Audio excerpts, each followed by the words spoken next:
Hello नमस्कार दोस्तों। I hope आप सभी बहुत अच्छे होंगे और आप सबकी तैयारी भी काफ़ी शानदार तरीके से चल रही होगी। आज हम लोग करने वाले हैं 63वीं बीपीएससी के प्रीवियस ईयर का क्वेश्चन। ठीक है, जो एग्ज़ाम हुआ था कब, 2018 में। ठीक है, इन क्वेश्चन को हम लोग करने वाले हैं पूरा एनालिसिस। ठीक है, इससे पहले भी बीपीएससी और बिहार दरोगा का ऑलरेडी हम लोग प्रीवियस ईयर का क्वेश्चन का हम लोग सोल्यूशन कर चुके हैं। जिन लोगों ने नहीं देखा, एक बार चैनल पे विजिट जरूर कर लें। हम काफ़ी अच्छी तरीके से 2022-23 के ध्यान रखते हुए 2022-23 को ध्यान रखते हुए क्वेश्चन का सलूशन किए हैं, बिहार दरोगा का भी और 2000 बीपीएससी का भी। ठीक है, चलिए आज करने वाले कब, 2018 का। ठीक है, चलिए बिना बात की देरी किए 63वीं बीपीएससी की 2018 के प्रीवियस ईयर का क्वेश्चन का पूरा सॉल्यूशन करते हैं। पहला क्वेश्चन क्या बोल रहा है, निम्नलिखित में से किस कमेटी या आयोग ने न्याय पंचायत बनाने की सिफारिश की थी। तो ये बोल रहा है न्याय पंचायत बनाने की सिफारिश की थी, कौन सी की थी, अशोक मेहता कमेटी ने की थी, ऑप्शन बी। याद रखिएगा जितनी भी कमेटी इसमें दे रखा, ये बलवंत राय मेहता कमेटी, अशोक मेहता कमेटी, ये दोनों पंचायती राज से जुड़े हुए हैं। ठीक है, इन चीज़ों को भी दिमाग में रखिएगा। लेकिन यहाँ न्याय पंचायत बनाने की बात कर रहा है तो अशोक मेहता कमेटी ने किया था। तो बलवंत राय मेहता कमेटी भी जो है ना पंचायती राज से था। ये 1957 ईस्वी में, कब, 1957 ईस्वी में ये बलवंत राय मेहता कमेटी थी। ठीक है, अब बलवंत राय मेहता कमेटी ने पंचायती राज को त्रिस्तरीय बनाया था। कितना, त्रिस्तरीय, ये बात याद रखिए। अशोक मेहता समिति 1977 इसमें, ठीक है, 1977 में कमेटी बनी थी, ये पंचायती राज को लेकर के ये द्विस्तरीय बनाने की मांग को लेकर रखा था। ठीक है, तो ये चीज़ याद करें। न्याय पंचायत के लिए कौन सा, अशोक मेहता समिति, ऑप्शन कौन सा आ गया, ऑप्शन बी। ठीक है, और GV राव कमेटी ये किससे संबंधित है, तो जिला का नियोजन की मूल इकाई बनाने को लेकर के संबंधित है। सरकारिया आयोग किससे संबंधित है, ठीक है, केंद्र राज्य के शक्ति संतुलन को लेकर के सरकारी आयोग है। ठीक है, चलिए नेक्स्ट क्वेश्चन देखते हैं।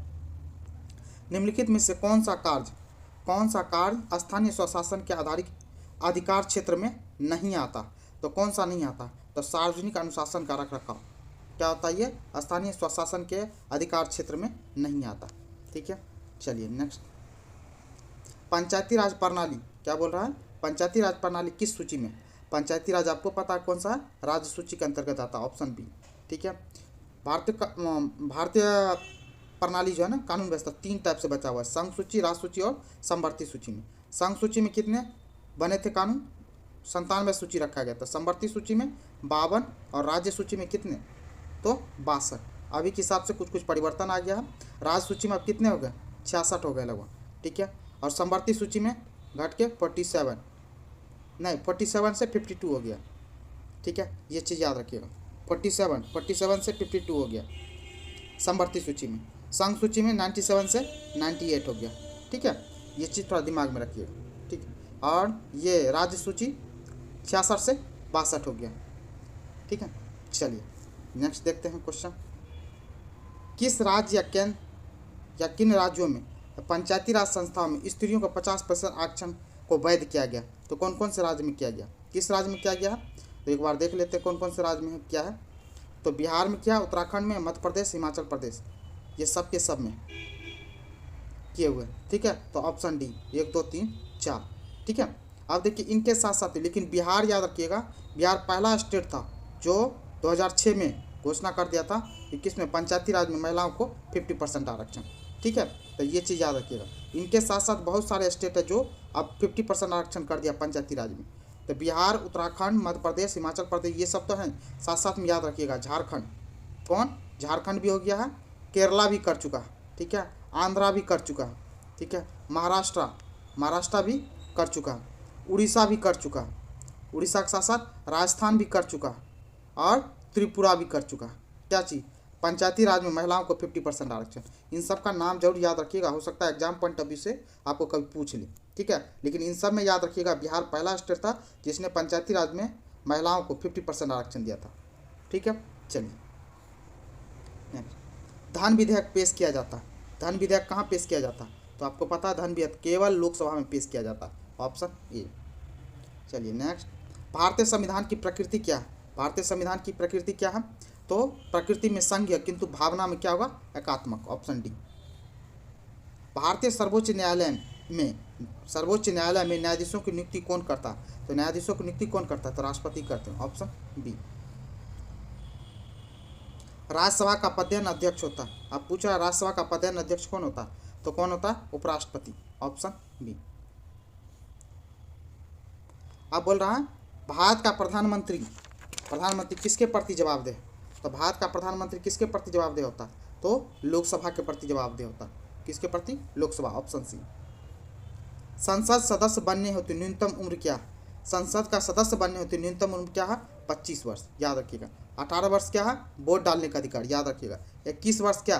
पंचायत चुनाव में इलेक्शन में खड़ा होने के लिए, ठीक है। चलिए नहीं, सर्वोच्च न्यायालय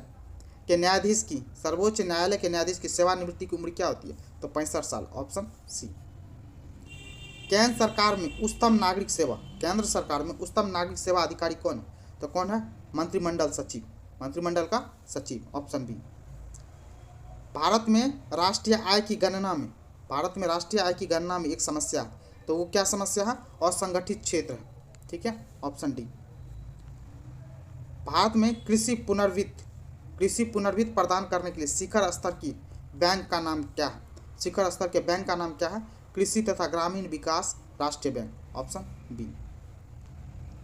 14वें वित्त आयोग के अनुसार विभाजन योग्य शुद्ध करेंसी राजस्व कर में राज्यों का प्रतिशत भाग है। अब ये देखिए, आपको पता है ये 2018 का प्रीवियस ईयर का क्वेश्चन है। तो 14वें वित्त आयोग उस समय कितना था हिस्सा राज्यों का? तो 42% था, ऑप्शन डी। अभी चल रहा है 15th, ठीक है, 15वां वित्त आयोग। तो 15वें वित्त आयोग का अध्यक्ष कौन है? सबसे पहली बात याद रखिए, NK सिंह, ये याद रखिएगा, क्वेश्चन पूछ सकता है। क्या? NK सिंह, अध्यक्ष कौन है? NK सिंह, ठीक है। उसके बाद ये अभी राज्यों का राजस्व में प्रतिशत भाग कितना? 41%, कितना? 41%। इन चीज़ों को याद रखिएगा। अभी किस हिसाब से बता रहे हैं? 2021 से 26 में। ये चीज़ आपके लिए अभी के प्रेजेंट पॉइंट व्यू से महत्वपूर्ण है। चलिए, भारत के किस क्षेत्र में प्रत्यक्ष विदेशी निवेश इक्विटी प्रवाह उच्चतम है? तो किस क्षेत्र में प्रत्यक्ष विदेशी निवेश इक्विटी प्रवाह उच्चतम है? किसमें? सेवा क्षेत्र में, ऑप्शन डी। भारतीय रिजर्व बैंक का वर्तमान गवर्नर कौन है? उस समय 2018 के हिसाब से पूछा तो कौन थे? उस समय तो उर्जित पटेल। कौन थे? उर्जित पटेल। अभी वर्तमान में कौन है? 2023 में कौन है? शक्तिकांत दास। कौन है? शक्तिकांत दास, ठीक है, याद रखिएगा इस चीज़ को। चलिए नेक्स्ट, भारत में सीमांत कृषि भूमि जोत का आकार कितना है? 1 हेक्टेयर, टी नहीं है, ये 1 हेक्टेयर है, 1 हेक्टेयर से कम, ऑप्शन डी।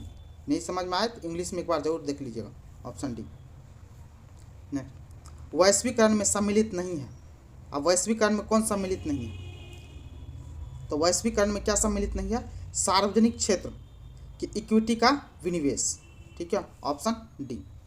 चलिए, भारत में अर्धशोधन निवारण अधिनियम कब से लागू हुआ? तो कब से लागू हुआ अर्धशोधन निवारण? तो 2005 से, ऑप्शन डी। शब्द संक्षेप ट्रिम्स से क्या बनता है? ट्रिम्स का फुल फॉर्म पूछ रहा आपको, तो यदि हिंदी में ना समझ में आए तो इंग्लिश में जरूर देख लीजिएगा। हिंदी में इसका होता है व्यापार संबंधित निवेश उपाय, option C. Trade related investment measures, option C. NITI Aayog अस्तित्व में कब आया? अब नीति आयोग को लेकर के आपको ऑलरेडी पता होगा, बार बार बहुत सारे क्वेश्चन में करवा चुके हैं। नीति आयोग कब आया अस्तित्व में? 1 जनवरी 2015 को। किसके जगह आया था? योजना आयोग की जगह, ठीक है, याद रखिएगा। गुल्लक बच्चा बैंक कहाँ पे है? तो पटना में, ऑप्शन बी। भारत सरकार ने अखिल भारतीय थोक कीमत सूचकांक के आधार वर्ष 2004-5 से बदलकर किस वर्ष को बनाया गया? तो किस वर्ष को बनाया? 2011-12 को, ऑप्शन बी को बनाया, ठीक है। भारतीय जनगणना 2011 के अनुसार पुरुषों एवं स्त्रियों दोनों में प्रतिशत साक्षरता किस राज्य में न्यूनतम है? तो प्रतिशत साक्षरता किस राज्य में न्यूनतम है? तो बिहार में, ऑप्शन सी, ठीक है। तो ये चीज़ याद रखिएगा। देखिए, अभी 2023 चल रहा है, ठीक है। 2023 में बिहार की साक्षरता दर कितनी है? 63.82%, ठीक है, 63.82%। इसमें मेल का कितना है? तो मेल याद रखिएगा 70.32%, ठीक है, 70.32%। और फीमेल का कितना है बिहार में? तो 53.57%, ठीक है, 53.57% फीमेल का, ठीक है। ये चीज़ याद रखिएगा 2023 के हिसाब से। और पूरे भारत का शिक्षा साक्षरता दर कितना है? तो भारत का 72.3%। ये चीज़ दिमाग में रखिएगा, ये भारत का है शिक्षा। और इसमें पुरुष का कितना? मेल 80.9%, 80.9%, ठीक है। और फीमेल का कितना? 64.6%। ठीक है, ये चीज़ याद रखिए, ये भारत का भी बताए। ठीक है, चलिए नेक्स्ट। बिहार में कृषि भूमि की जोतों का औसत आकार दूसरे राज्यों की तुलना में क्या है? दूसरे राज्यों की तुलना में न्यूनतम से द्वितीय, ऑप्शन बी। भारत के किस राज्य की वर्तमान मूल्यों पर नवीनतम प्रति व्यक्ति आय न्यूनतम है? तो कौन सा? बिहार का, ऑप्शन ए। ठीक है, बिहार में नवीनतम वार्षिक प्रति व्यक्ति बिजली का उपभोग है। नवीनतम वार्षिक प्रति व्यक्ति बिजली का उपभोग कितना है? तो न्यूनतम है। ठीक है, अभी 311 किलोवाट आवर है। ठीक है, ये चीज़ याद रखिएगा, प्रति व्यक्ति बिजली का उपभोग। भारत के किस राज्य में कपास का औसत उत्पादन सर्वाधिक है? कपास का औसत उत्पादन कहाँ पे सर्वाधिक है भारत में? तो भारत के किस राज्य में सर्वाधिक है कपास का औसत उत्पादन? किसमें है? आंध्र प्रदेश में, ऑप्शन डी। चल, बिहार में प्रति 1 लाख जनसंख्या पर सड़क की लंबाई है। सड़क की लंबाई कितनी? सड़क की लंबाई बिहार में क्या है? तो न्यूनतम से द्वितीय है। ठीक है, ऑप्शन बी। 10,000 ईसा पूर्व में विश्व की जनसंख्या कितनी थी? तो विश्व की जनसंख्या थी लगभग 1 मिलियन। कितनी? 1 मिलियन के बराबर थी। तो ऑप्शन कोई नहीं है, तो ऑप्शन ई हो गया। चलिए, कोकोस प्लेट किनके मध्य पाई जाती है? कोकोस प्लेट मध्य अमेरिका और प्रशांत प्लेट के बीच में पाई जाती है, ऑप्शन ए। संयुक्त राज्य अमेरिका का राष्ट्र बाउल निम्नलिखित में से किस प्रदेश से संबंधित है? तो राष्ट्र बाउल किस प्रदेश से संबंधित है? तो पिट्सबर्ग प्रदेश से, ऑप्शन डी। निम्नलिखित में से कौन सा उपागम प्रोफेसर अमर्त्य सेन से संबंधित है? कौन सा उपागम? इसके लिए उसको नोबेल भी मिला था अर्थशास्त्र के क्षेत्र में। किसको? कौन सा? सक्षमता उपागम, ऑप्शन बी। ठीक है, इसी के लिए 1998 में 1998 ईस्वी में नोबेल मिला था अर्थशास्त्र के क्षेत्र में। किसको? अमर्त्य सेन को। और 1999 ईस्वी में भारत सरकार ने इसको भारत रत्न भी दिया था। ठीक है, तो ये चीज़ याद रखिएगा। चलिए नेक्स्ट। निम्नलिखित में से कौन सा विश्व का कहवा पतन बोले तो बंदरगाह कहवा पतन के नाम से जाना जाता है? तो कौन सा? Santos, option B. ये कौन सा? सेंटोस आपको पता है सर्वाधिक ये कहाँ पे? ब्राज़ील में। सर्वाधिक कहवा कहाँ पे होता है? तो ब्राज़ील में। कहाँ पे? ब्राज़ील में। ब्राज़ील का ही एक बंदरगाह है जहाँ से सबसे ज़्यादा कहवा को ट्रांसपोर्ट किया जाता है। ठीक है, तो वो कौन सा है? सेंटोस बंदरगाह है, ये बात याद रखिएगा। ठीक है, चलिए नहीं। निम्नलिखित में से किस राज्य में सर्वाधिक क्षेत्रों वनों के अंतर्गत पाया जाता है? सर्वाधिक क्षेत्र वन कहाँ पे पाया जाता? तो याद रखिएगा, वैसे ऑप्शन के हिसाब से तो अरुणाचल प्रदेश है, लेकिन सर्वाधिक कहाँ? मध्य प्रदेश में। कहाँ पे? एमपी, मध्य प्रदेश में। कितना? 41414। ठीक है, 414 77,414 वर्ग किलोमीटर स्क्वायर है। अरुणाचल प्रदेश दूसरा नंबर पे आता है। ठीक है, 964 वर्ग किलोमीटर किसका? अरुणाचल प्रदेश का। तो ऑप्शन के हिसाब से अरुणाचल प्रदेश, वैसे कौन सा? मध्य प्रदेश 77,414 वर्ग किलोमीटर। चलिए, निम्नलिखित में से कौन सी मिट्टी नदियों द्वारा निर्मित है? तो कौन सी मिट्टी नदियों द्वारा निर्मित है? तो आपको पता है नदी द्वारा कौन सा मिट्टी निर्मित होती है? तो कौन सी मिट्टी होती है? तो जलोढ़ मिट्टी, ऑप्शन सी। नेक्स्ट, भारत के कुल विद्युत उत्पादन में जल विद्युत उत्पादन का योगदान कितना परसेंट था? 22% है। एक बात याद रखिएगा, सबसे ज़्यादा विद्युत उत्पादन ताप विद्युत से होता है। ताप विद्युत से जितना विद्युत उत्पादन होता है ना, उसका 2/3 हम लोग ताप विद्युत से। ताप विद्युत क्या? तो कोयला से। ठीक है, तो ताप विद्युत को लेकर के। तो जल विद्युत से 22%, ऑप्शन डी। चलिए ना, भारत के जनसंख्या अध्ययन में कौन सा जनगणना वर्ष डेमोग्राफिक डिवाइन के नाम से जाना जाता है? तो कौन सा वर्ष जाना जाता है? तो 1921 का ईस्वी। ठीक है, इससे पहले क्या था? भारत की जनसंख्या लगातार कम होती जाती थी, लेकिन 1921 के बाद भारत की जनसंख्या लगातार बढ़ती गई, जब तक कभी घटी नहीं। समझे? जनसंख्या लगातार बढ़ती गई। ठीक है, तो ये चीज़ याद रखिए। भारत की जनगणना को लेकर के था, नियमित जनगणना कब से स्टार्ट हो भारत का? 1881 ईस्वी में। ठीक है, और पूछेगा डेमोग्राफिक डिवाइन कब? 1921 ईस्वी, ऑप्शन बी। चलिए नेक्स्ट, तमिलनाडु में सर्वाधिक सूती वस्त्र के कारखाने कहाँ पाए जाते हैं? तमिलनाडु में सूती वस्त्र सबसे ज़्यादा सर्वाधिक कोयम्बटूर में। ठीक है, तो ये चीज़ याद रखिए। और याद रखिए, भारत का पहला सफल आधुनिक सूती मिल कहाँ खोला गया था? 1854 ईस्वी में। कहाँ पे? 1854 ईस्वी में कहाँ पे खोला गया था? मुंबई में। ठीक है, ये चीज़ याद रखिएगा। भारत का प्रथम सफल आधुनिक सूती मिल मुंबई में। चलिए, निम्नलिखित में से भारत का कौन सा राज्य रबर के उत्पादन में अग्रणी है? रबर उत्पादन में आपको ही पता है कौन सा है, तो केरल है, ऑप्शन बी। राष्ट्रीय जलमार्ग वन जोड़ता है। अब देखिए, राष्ट्रीय जलमार्ग वन किसको किसको जोड़ता है? तो किसको? हल्दिया को इलाहाबाद से जोड़ता है। किसको? हल्दिया से इलाहाबाद को, ऑप्शन सी। ठीक है, अब देखिए, कोट्टापुरम को कोलम से कौन सा जलमार्ग है? तो याद रखिएगा, राष्ट्रीय जलमार्ग संख्या 3। कौन सा? राष्ट्रीय जलमार्ग संख्या 3, कोट्टापुरम से कोलम को। सदिया को धुबरी से कौन सा जलमार्ग जोड़ता है? तो राष्ट्रीय जलमार्ग 2। ठीक है, ये चीज़ याद रखिएगा। हल्दिया से कोलकाता, ये सब के सब, ये हल्दिया से कोलकाता, ये किसके अंतर्गत आता है? राष्ट्रीय जलमार्ग 1 के अंतर्गत ही आता है। कौन? हल्दिया से कोलकाता। देखिए, हल्दिया से इलाहाबाद के अंतर्गत, आप अंदर इस चीज़ का दिमाग रखिएगा, इलाहाबाद से स्टार्ट होती है हल्दिया तक, तो उसी के अंतर्गत कोलकाता भी आ जाती है। ठीक है, और हल्दिया से राष्ट्रीय राजमार्ग 1, हल्दिया से इलाहाबाद में कौन कौन सा? तो इसमें देखिए, इलाहाबाद जाती है, फिर वाराणसी, मुगलसराय, बक्सर, पटना, मोकामा, बाढ़, मुंगेर, भागलपुर, फरक्का, कोलकाता और हल्दिया। समझ के बात को? तो राष्ट्रीय जलमार्ग 1 हल्दिया से इलाहाबाद, ये उसी में से ऑप्शन है। तो समझ के बात को, तो ऑप्शन सी हो गया। ठीक है, चलिए नेक्स्ट। राजस्थान राज्य का खैतरी बेल्ट किस लिए प्रसिद्ध है? राजस्थान राज्य का खैतरी बेल्ट किसके लिए? तांबा खनन के लिए प्रसिद्ध है, ऑप्शन ए। नेक्स्ट, निम्नलिखित में कौन सी नदी फतुहा के पास गंगा में मिलती है? तो कौन सी नदी? तो कौन सी नदी मिलती है? तो पुनपुन, ऑप्शन बी। कोपेन की जलवायु वर्गीकरण के अनुसार उत्तर बिहार की जलवायु किससे प्रदर्शित की जाती है? उत्तर बिहार की जलवायु CWG, ऑप्शन ए। अब देखिए, मुजफ्फरपुर, दरभंगा तथा चंपारण जिलों में कौन सी मिट्टी अधिकांशतः पाई जाती है? तो कौन सी मिट्टी पाई जाती है अधिकांशतः? तो नवीन जलोढ़ मिट्टी पाई जाती है, ऑप्शन बी। बिहार का सर्वाधिक जूट उत्पादक जिला, बिहार में सर्वाधिक जूट उत्पादक जिला कौन सा? तो पूर्णिया है, ऑप्शन डी।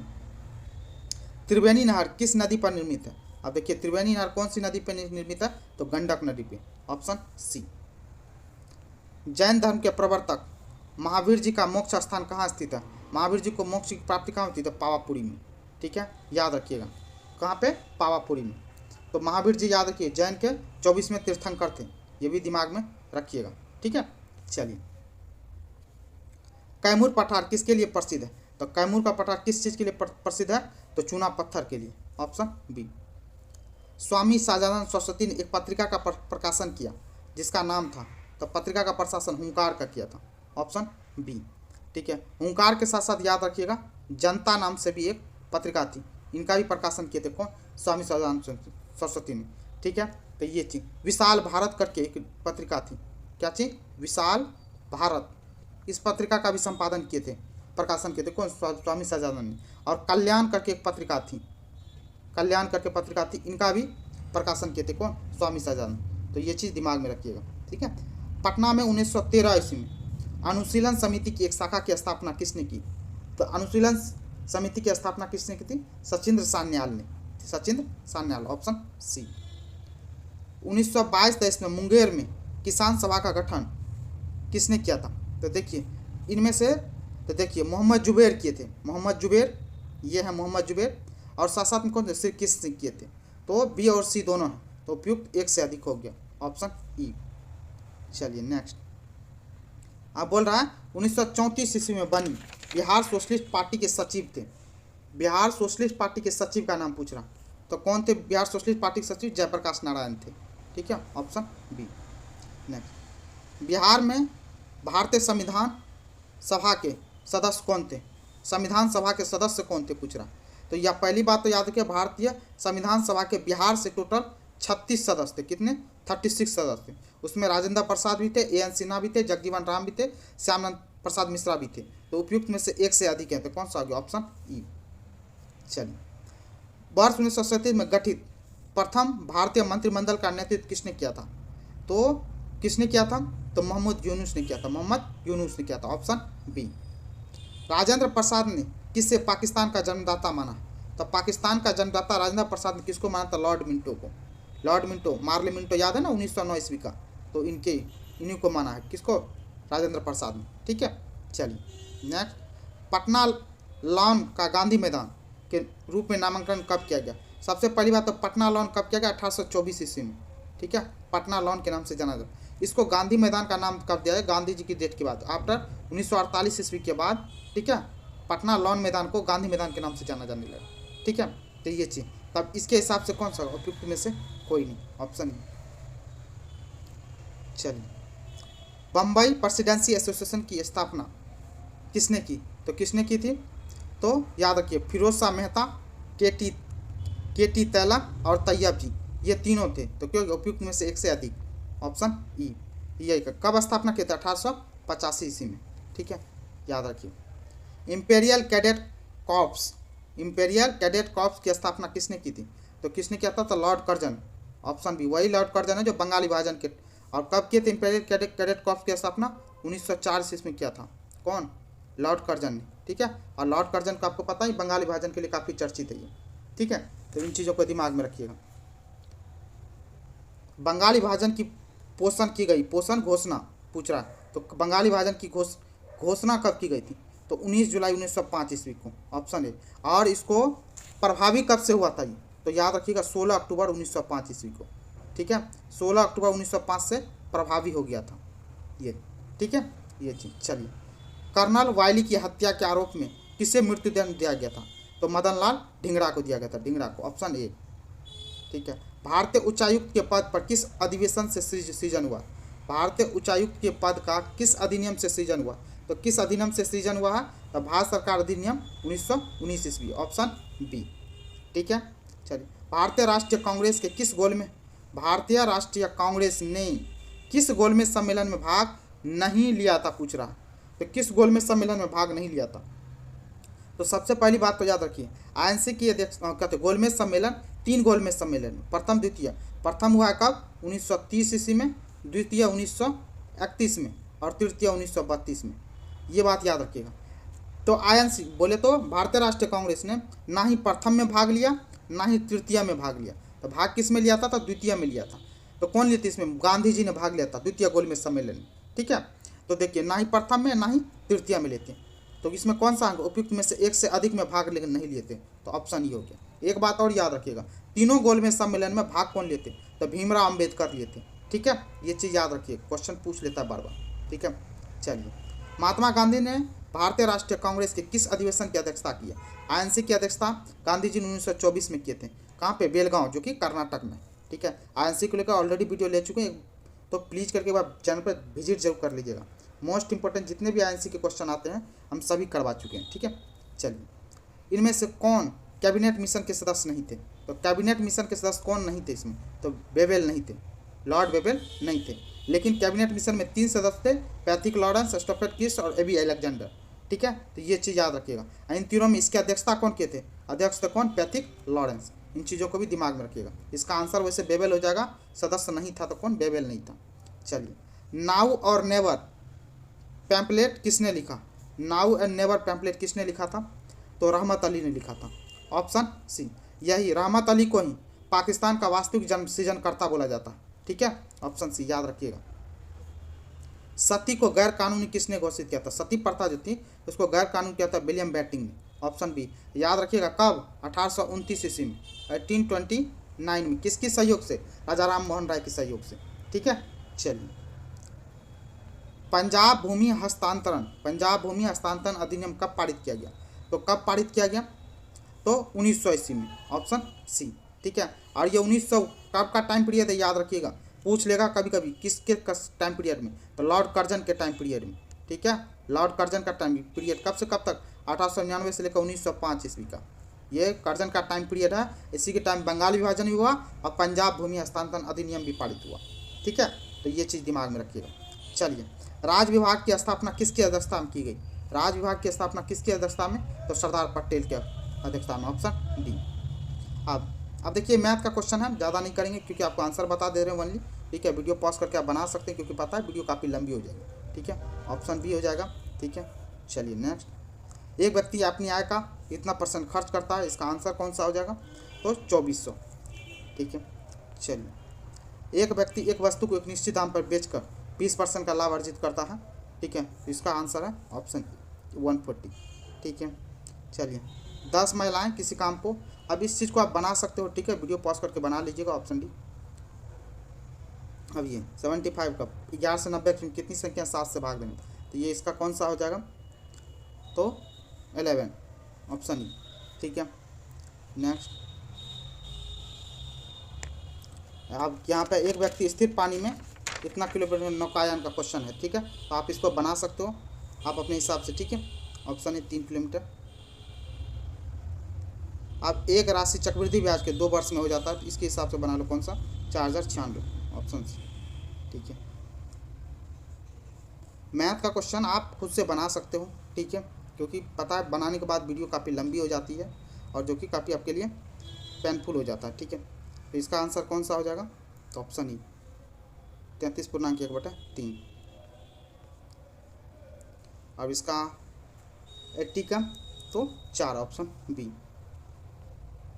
अब चलिए देखते हैं, घड़ी में प्रयोग में होने वाला कार्ज क्रिस्टल होते हैं। कार्ज क्रिस्टल क्या होता है, सिलिकॉन डाइऑक्साइड होता है, कौन सा होता है, silicon dioxide, option B. Bromine होती है, ब्रोमीन कैसा होता है, लाल द्रव होता है, ब्रोमीन लाल द्रव होता है, ऑप्शन डी। वेल्डिंग में प्रयोग होने वाली गैस होती है, वेल्डिंग में कौन सी गैस का प्रयोग किया जाता है, तो ऑक्सीजन और एसिटिलीन का प्रयोग किया जाता है, ऑप्शन सी। नेक्स्ट, गैल्वेनाइज लोहे के पाइप पर परत होती है, गैल्वेनाइज लोहे के पाइप पर परत किसका होता है, तो किस पर होता है, जस्ते का होता है, ऑप्शन ए।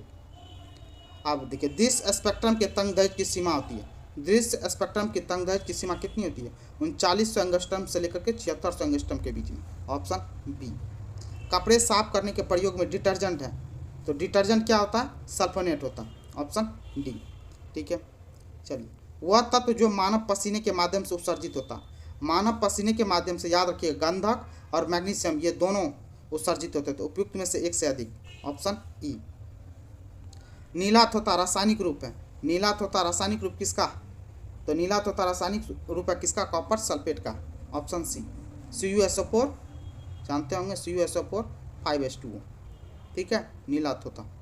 चलिए नेक्स्ट, एक परमाणु के केंद्र का धनावेशित हिस्सा कहलाता है, परमाणु के केंद्र का धनावेशित हिस्सा क्या कहलाता है, न्यूक्लियस, क्या कहलाता है, न्यूक्लियस, ऑप्शन डी।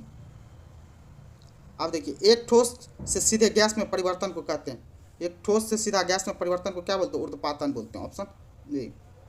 एक मानव तंत्र में इंसुलिन किसका उपापचय मेटाबॉलिज्म नियंत्रित करता है, तो किसका करता है मेटाबॉलिज्म, तो कार्बोहाइड्रेट का करता है, ऑप्शन बी। निम्नलिखित में से एंटीबायोटिक है, तो एंटीबायोटिक इसमें से कौन सा, तो एंटीबायोटिक कौन है, देखो पेनिसिलिन भी है, अल्फाडाइजीन भी, सल्फाडाइजीन है यहाँ पे, ठीक है, तो ये दोनों है, तो कौन सा उपयुक्त में से एक से अधिक, देख लीजिएगा, यहाँ पे कभी मिस्टेक हो जाता है, इंग्लिश में देख कर चलिएगा, ठीक है। पेनिसिलिन एंड सल्फाडाइजीन दोनों के दोनों हैं, ठीक है, एंटीबायोटिक है। चलिए नेक्स्ट, निम्नलिखित में तो कौन सा मुख्यतः कार्बोहाइड्रेट है, तो कार्बोहाइड्रेट किस में, चावल में पाया जाता है, ऑप्शन सी। निम्नलिखित सबसे भारी धातु कौन सा, तो ऑप्शन के हिसाब से सबसे भारी धातु कहाँ, प्लेटिनम, ठीक है। चलिए ऑप्शन डी। स्टेनलेस स्टील एक मिश्र धातु है, स्टेनलेस स्टील मिश्र धातु किसका, तो स्टेनलेस स्टील मिश्र धातु किसका है, तो आपको पता, तो लोहा और क्रोमियम का, ऑप्शन बी। क्रोमियम कितना परसेंट होता है इसमें, तो याद रखिए 10.5%, 10.5% होता है, तब स्टेनलेस स्टील बनती है मिश्र धातु, ठीक है, लोहा और क्रोमियम। चलिए, टूटी हुई हड्डियों की रक्षा के लिए, अच्छा, प्लास्टर ऑफ पेरिस का प्रयोग किया जाता है, यह है क्या, प्लास्टर ऑफ पेरिस क्या है, तो प्लास्टर ऑफ पेरिस क्या है, जिप्सम, ऑप्शन डी, ठीक है। CaSO4 2H2, ठीक है। चलिए, एक हाइड्रोकार्बन जिसमें कार्बन के 2 परमाणु द्विबंध द्वारा जुड़े होते हैं कहलाता है, क्या कहलाता है, तो एल्कीन कहलाता है, ये देखते हो ना आप लोग, CH2 डबल बॉन्ड CH2, ठीक है, ये। चलिए नेक्स्ट, सिरके का रासायनिक नाम है, तो सिरका का रासायनिक नाम क्या है, तो सिरका का रासायनिक नाम क्या है, एसिटिकम, ऑप्शन सी। कार के बैटरी में प्रयोग होने वाला अम्ल है, तो कार के बैटरी में प्रयोग होने वाला अम्ल कौन सा होता है, तो कौन सा होता है, सल्फ्यूरिक, ऑप्शन डी, ठीक है। विद्युत अपघट्ट के रूप में किया जाता है, ठीक है, सल्फ्यूरिक अम्ल का प्रयोग। सोडा वाटर की बोतल खोलने पर निकलने वाली गैस कौन है, सोडा वाटर पर कौन सा, कार्बन डाइऑक्साइड गैस निकलती है, ऑप्शन ए, ठीक है। निम्नलिखित स्मार्ट शहरों में कौन सा दिन में 100% नवीकरणीय ऊर्जा पर चलने वाला भारत का पहला शहर बन गया, तो कौन सा है, तो दमन द्वीप बोलते हैं ना, उसमें द्वीप शहर, ठीक है, ऑप्शन डी, ठीक है। महमूद अबू जीद ने 2018 UNESCO Guillermo Cano world press freedom पुरस्कार जीता। यह किस देश से? तो किस देश से, ये याद रखिए, 2018 का पूछा तो मिस्र से, ऑप्शन डी। ठीक है, कहाँ से है? मिस्र से। तो इस चीज़ को दिमाग में रखिएगा।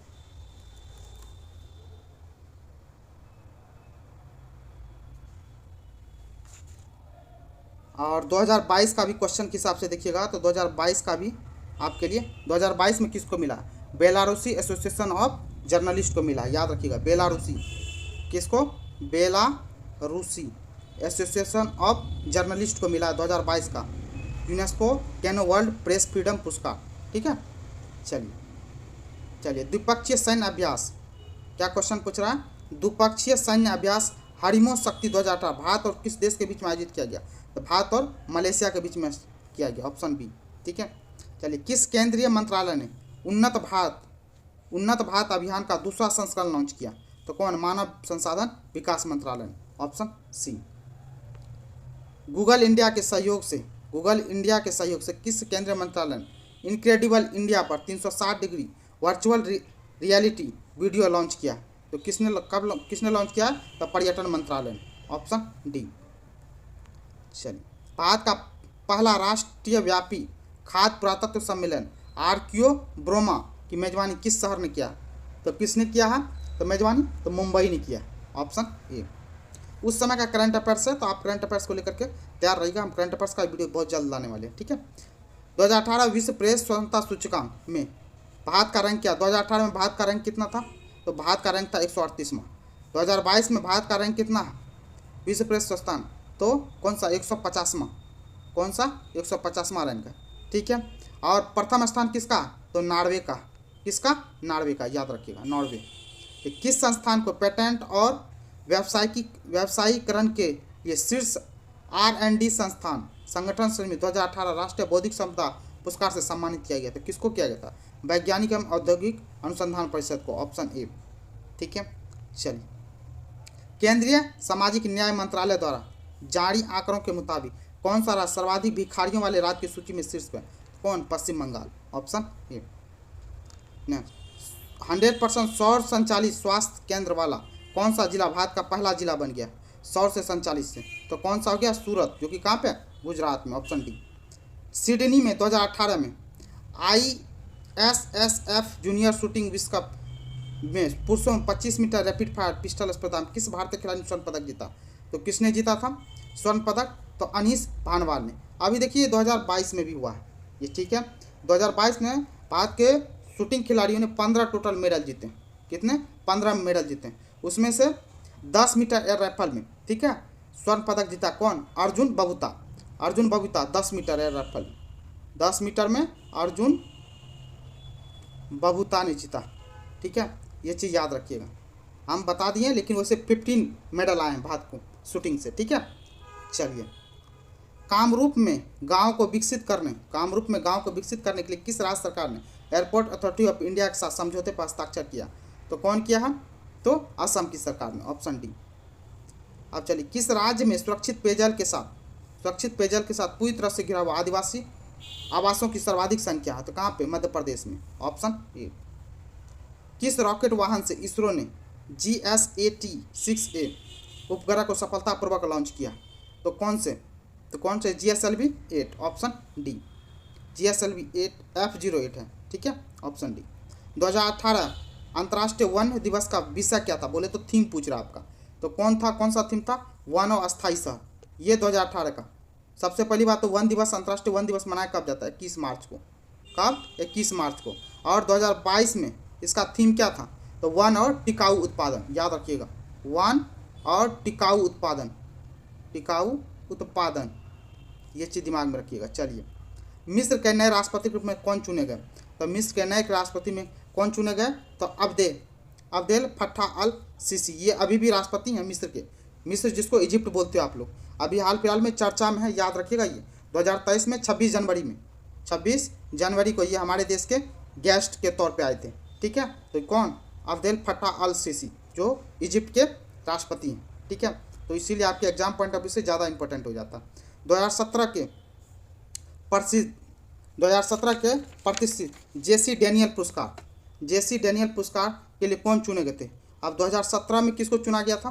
तो किसको? श्रीकुमारन थम्पी को चुना गया था, ऑप्शन सी। ये 2022 में किसको? केपी कुमारन को चुना गया, केपी कुमारन को चुना गया 2022 के लिए। कौन सा? जेसी डेनियल पुरस्कार के लिए। अब केपी कुमारन है कौन? मलयालम फिल्म निर्माता, ठीक है, केपी कुमारन, याद रखिएगा, 2022 में मिला इनको। चलिए, भारतीय सेलुलर एसोसिएशन द्वारा जारी किए गए हालिया आंकड़ों के मुताबिक भारत ने मोबाइल फोन बनाने में विश्व में कौन सा स्थान किया? तो ऑप्शन बी, दूसरा। पहला कौन है आपको पता ही है, चाइना है, ठीक है। चलिए, गरीब लड़कियों के विवाह के लिए किस राज्य सरकार ने रूपश्री योजना शुरू की है? तो रूपश्री योजना किसके द्वारा? पश्चिम बंगाल की सरकार द्वारा शुरू की, ऑप्शन सी।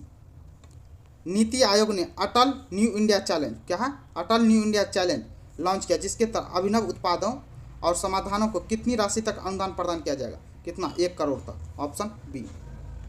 ई कॉमर्स पर राष्ट्रीय नीति के लिए फ्रेमवर्क पर थिंक टैंक की पहली बैठक की अध्यक्षता किसने की थी? तो किसने किया था? सुरेश प्रभु, ऑप्शन सी। बिहार के निम्नलिखित जिलों में से कौन सा जिला नेपाल के साथ सीमा साझा करता? कौन सा जिला साथ साझा नहीं करता? क्वेश्चन पूछा, तो कौन है? तो पूर्णिया साझा के। एक बात याद रखिएगा, बिहार के 7 जिला हैं जो नेपाल से साझा करते हैं। नाम सुनिए, वेस्ट चंपारण, पश्चिमी चंपारण, पूर्वी चंपारण, ठीक है, सीतामढ़ी, मधुबनी, सुपौल, अररिया, किशनगंज, ठीक है, याद रखिएगा। कौन कौन सा? पश्चिमी चंपारण, पूर्वी चंपारण, सीतामढ़ी, मधुबनी, सुपौल, अररिया और किशनगंज। इसमें से कौन सा नहीं है? तो पूर्णिया, ऑप्शन डी। चलिए, निम्नलिखित में से कौन सा भारत के बिहार राज्य में मौजूद एकमात्र यूनेस्को विश्व धरोहर स्थल एक नहीं रहा? ठीक है, महाबोधि विहार पहले तो था ही, नालंदा बौद्ध मठ को भी 2016 में कर दिया गया, ठीक है। तो अब कौन से उपयुक्त में एक से अधिक? तो ऑप्शन ई, ठीक है। चलिए, दक्षिण एशियाई समुद्र क्षेत्र में तेल और रासायनिक प्रदूषण पर सहयोग के लिए केंद्रीय मंत्रिमंडल ने भारत और SACEP के बीच समझौता ज्ञापन को मंजूरी दे दी है। SACEP क्या है? तो क्या है? दक्षिण एशिया सहकारी पर्यावरण कार्यक्रम, ऑप्शन बी। चलिए, नेक्स्ट, पर्यटन सहयोग को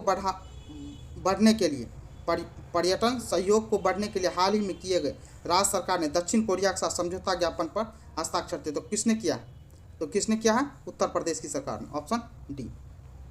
चलिए, भारतीय वन अनुसंधान और शिक्षा परिषद ने वन आधारित समुदायों का समर्थन के लिए TFAFC के साथ समझौता ज्ञापन पर हस्ताक्षर किया। ICFRI का मुख्यालय कहाँ स्थित है? तो का मुख्यालय कहाँ पे स्थित है इसका? तो कहाँ पे? देहरादून में, ऑप्शन डी। निम्नलिखित में से किस टीम ने गंगा नदी बेसिन में भूजल आर्सेनिक अनुसंधान पर परियोजना के लिए न्यूटन भाभा फंड जीता? तो किसने जीता है? भारत UK के संयुक्त टीम ने, ऑप्शन बी। बाढ़ सुपर थर्मल पावर स्टेशन किस राज्य में स्थित है? तो कहाँ पे? बिहार में, ऑप्शन ए।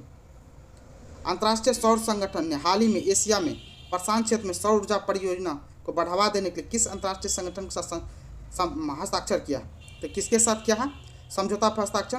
तो एशियाई बैंक के साथ। किसके साथ? एशियाई बैंक के साथ, ऑप्शन डी।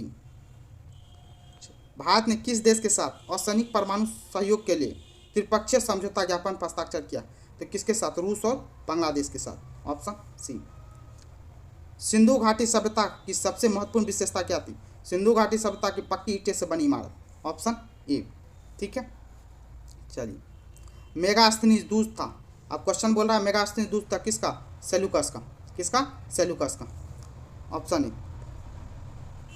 कौटिल्य की पुस्तक अर्थशास्त्र किस विषय पर आती है? शासन के सिद्धांत और अभ्यास को लेकर के, ठीक है, ऑप्शन बी, कौटिल्य।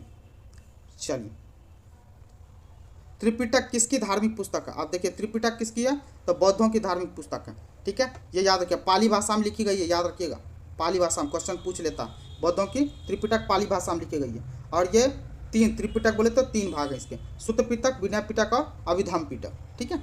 चलिए, अशोक के धर्म का मूल संदेश क्या है? अशोक के धर्म का मूल संदेश क्या था? तो अशोक के धर्म का शांति और अहिंसा तो था ही, धार्मिक सहनशीलता तो था ही, ठीक है, बड़ों का सम्मान तो था ही। तो कहने का मतलब एक से ज़्यादा हो गया तो एक से अधिक, ऑप्शन ई, ठीक है। चलिए, मौर्य समाज का 7 वर्गों में विभाजन विशेष रूप से उल्लेख किया गया मौर्य समाज का 7 वर्गों में विभाजन विशेष रूप से उल्लेख किया किसके द्वारा किया गया? तो मेगास्थनीज के द्वारा। मेगास्थनीज की पुस्तक इंडिका में। Option D. मेगास्थनीज कौन था? सेल्यूकस निकेटर का राजदूत। ठीक है, चलिए। प्रसिद्ध चीनी यात्री फाहियान किसके शासनकाल में भारत की यात्रा की थी? चीनी यात्री फाहियान चंद्रगुप्त द्वितीय के शासनकाल में आया था। Option B. चोल काल किसके लिए प्रसिद्ध है? तो चोल काल ग्राम पंचायत के लिए प्रसिद्ध था। किसके लिए? ग्राम पंचायत के लिए। Option A. ठीक है, और चोल का संस्थापक कौन था? तो विजयालय। याद रखिएगा, विजयालय। ठीक है, इस चीज़ को याद रखिएगा। और यह ग्राम पंचायत को 3 भाग में बांट कर रखा था, उर सभा और नगरम। ठीक है, उर सभा और नगरम, तो ये चीज़ याद रखिए, ग्राम पंचायत को बांट के रखा था। तो चोल संप्रदाय में किसके लिए प्रसिद्ध था? ग्राम पंचायत के लिए। ऑप्शन है। चलिए, दक्षिण भारत के मंदिरों के आकर्षक द्वार को क्या कहलाता था? आकर्षक द्वार को गोपुरम बोलाता था। Option B. ठीक है, प्रवेश द्वार होता था। ठीक है, चलिए। विजयनगर साम्राज्य का अवशेष कहाँ मिलता है? अब देखिए, विजयनगर साम्राज्य का अवशेष कहाँ मिलता है? तो कहाँ पे? विजयनगर समाज का हम्पी में।